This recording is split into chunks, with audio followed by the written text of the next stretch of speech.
Hello and welcome. I'm Nikita Singh and you're watching Tech It Out. Technology is no longer just making our lives more convenient. It is increasingly shaping how we protect people, respond to crisis, and even prepare for the conflicts of the future. In this episode, we'll take you to the Farnborough International Air Show, where the latest AI-powered defense systems are offering a glimpse of modern warfare. We'll see a soft robotic device that could help people dress themselves with greater ease. And we'll also look at how artificial intelligence is helping emergency teams in South Korea identify people in distress before it is too late. That and more coming up on this episode of Tech It Out. Keep watching. From AI-assisted interceptor drones to autonomous missile systems, the Farnborough International Air Show showcased how the war in Ukraine is driving rapid advances in defense technology. Ukrainian companies displayed battle-tested systems, while global defense giants unveiled new ways of countering drone threats using artificial intelligence, autonomy, and directed energy. Here's a look at some of the technologies that could shape the future of modern warfare. The Farnborough International Air Show has long been known for showcasing the latest developments in aviation and defense.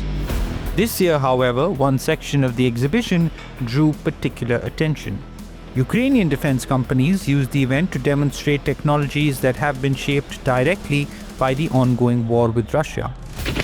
Artificial intelligence, autonomous systems, and combat drones were at the center of those displays. Many of these systems are no longer experimental prototypes.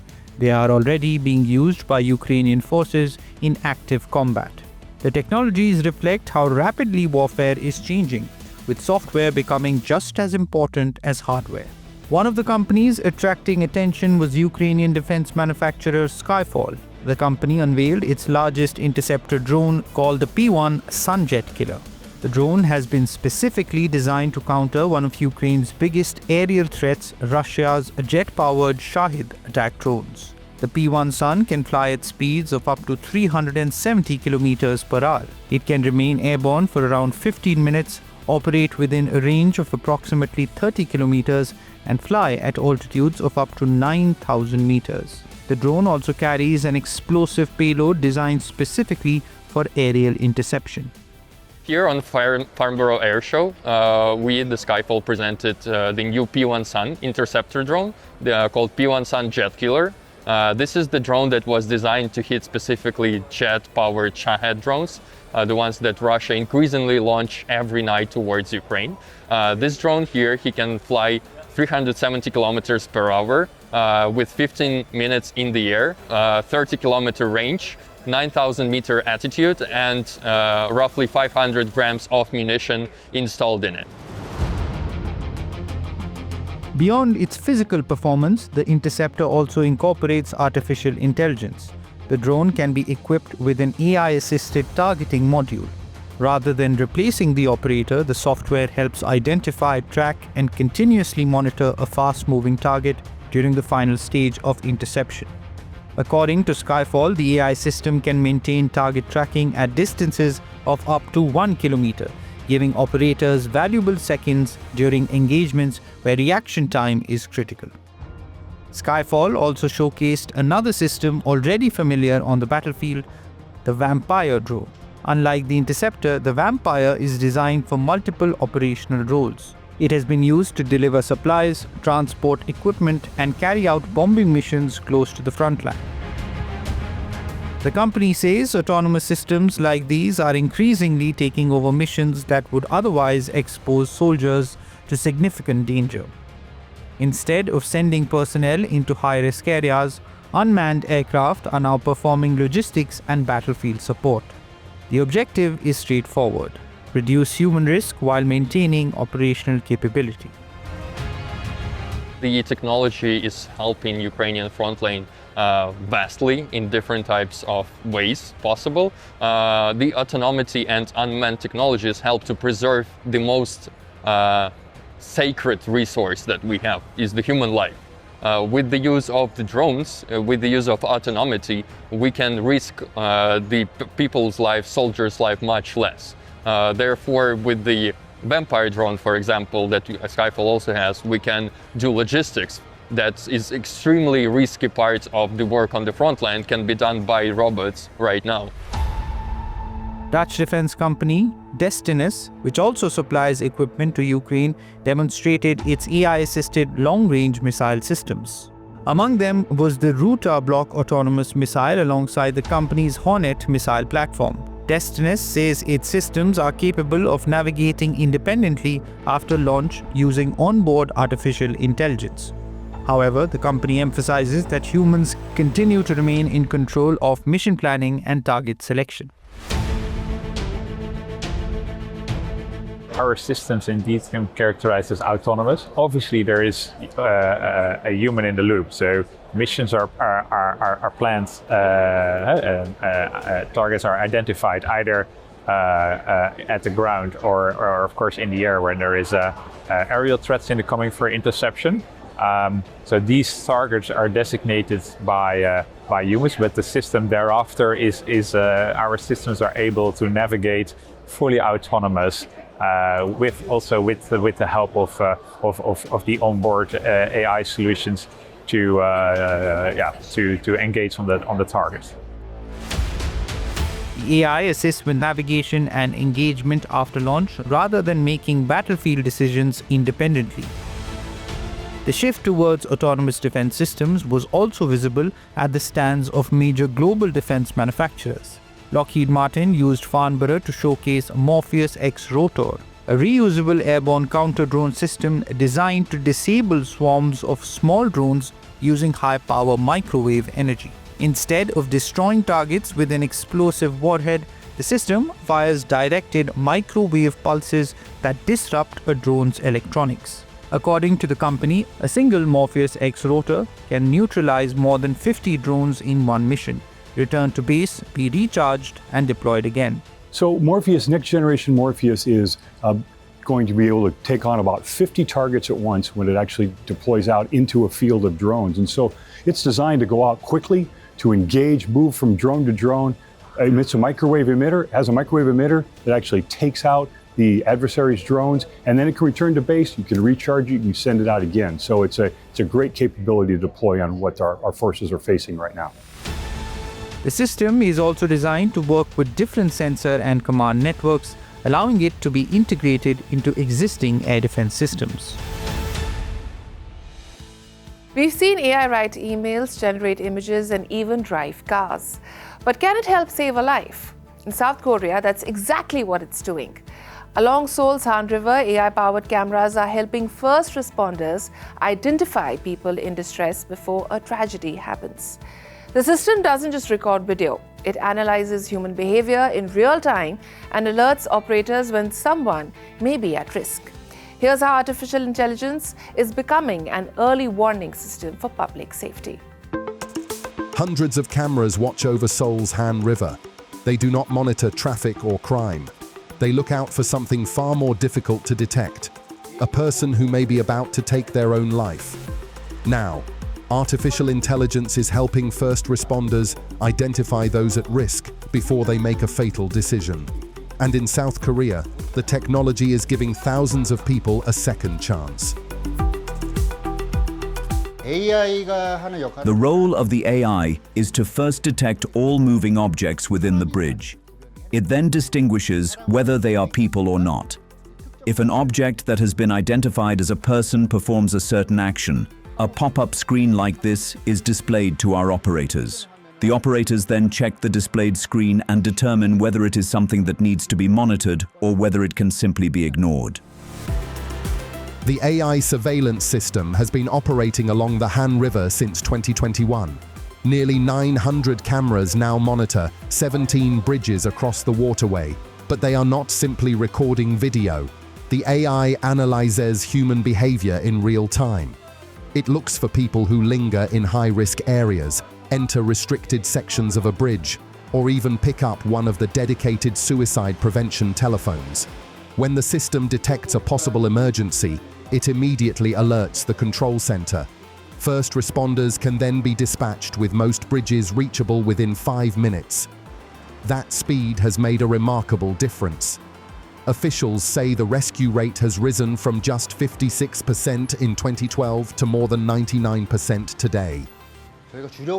Our primary goal is to dispatch a team before a jump occurs and rescue the person before they jump. That is our first objective, and that is how we carry out. The technology relies on computer vision, a form of artificial intelligence that allows computers to interpret live video, rather than simply recording footage. The AI has been trained to recognize patterns of behavior that may indicate distress. It acts as an early warning system, allowing human operators to assess the situation and send help if needed. Similar technology is now emerging in other countries. In Japan, AI surveillance systems are being used in railway stations, shopping centers, and other public spaces. The software can detect unusual movements such as someone falling or a person appearing to prepare to jump from a height. The aim is not to replace human judgment, but to help people intervene before it is too late.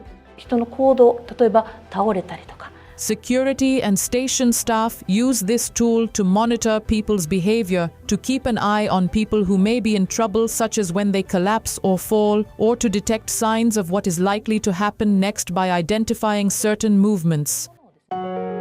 South Korea continues to have one of the highest suicide rates among developed nations. A combination of academic pressure, long working hours, financial stress, and social expectations can leave people feeling isolated and without support.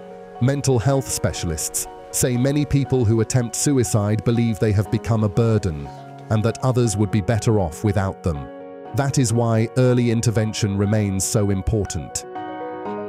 The Han River's AI cameras show how artificial intelligence is moving beyond automation and into public safety. Instead of recommending videos or answering questions, AI is now helping emergency services make life or death decisions faster. While the results are encouraging, the developers are careful not to present AI as a complete solution. The system does not predict suicide or make decisions on its own. It identifies behavioral patterns that may require human attention, then leaves the final judgment to trained operators.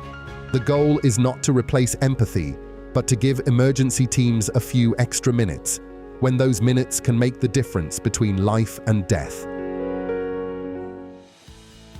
Clothes that put themselves on? Sounds a bit out there.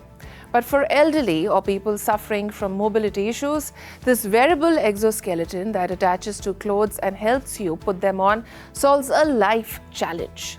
Called the WION Robot, this is an inflatable device that gently puts clothing over the body without complicated motors or rigid mechanical arms. Getting dressed is something most people do without a second thought. But for people with limited mobility or workers who need to put on protective clothing quickly, it can be a challenge. Researchers from the Korea Advanced Institute of Science and Technology, in collaboration with Stanford University, have developed a soft robotic dressing system designed to automatically help a person put on clothing. The system uses a special type of soft robot known as a WION robot, which is integrated directly into the garment. The principle is that, as the soft-growing vine robot extends, it pushes the end of the clothing, pressing the clothing toward the person and helping them put it on.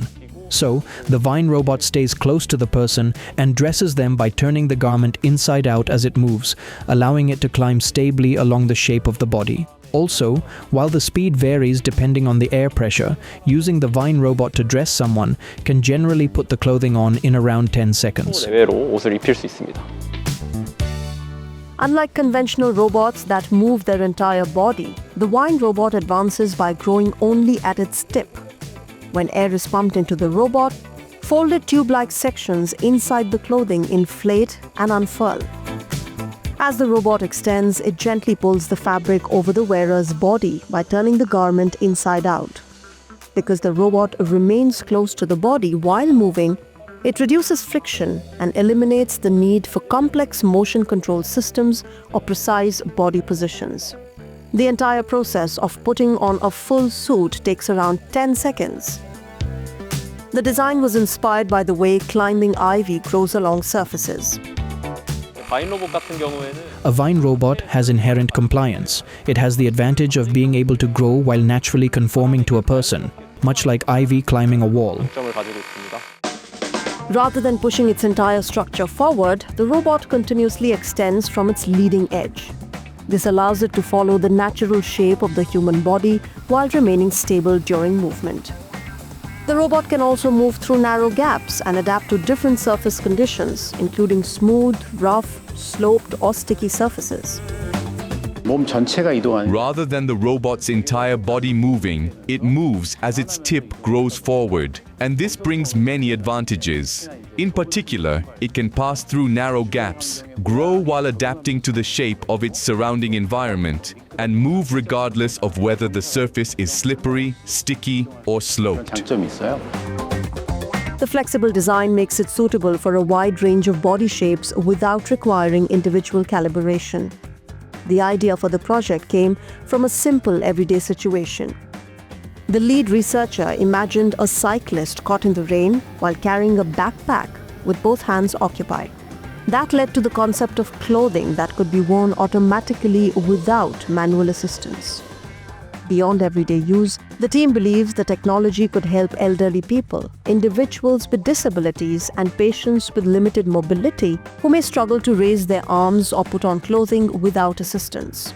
I believe this robot could help elderly people or people with disabilities get dressed more comfortably by assisting them with putting on clothes. In the future, it could also be used in workplaces where people need to put on and take off special clothing quickly, such as clean room suits, protective suits in medical facilities, or uniforms used on semiconductor production lines.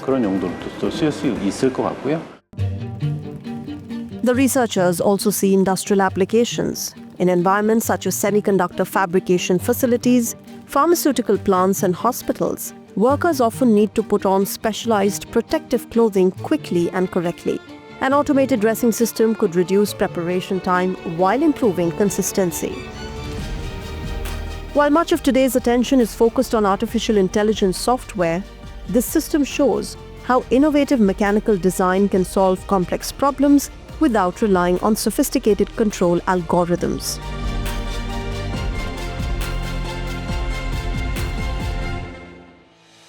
This week, we saw technology being used in some of its most important roles, defending nations, restoring independence, and even helping save lives. What connects these stories is that artificial intelligence and robotics are moving beyond automation. They're becoming tools that can support human decision-making in moments where speed, precision, and timing matter most. As these systems continue to evolve, the challenge will not just be building more capable technology, but ensuring it is used responsibly, safely, and in ways that serve people. On that note, I'll take your leave. Keep watching WION World is One, like us on social media, and have a great weekend. Until next week, bye-bye.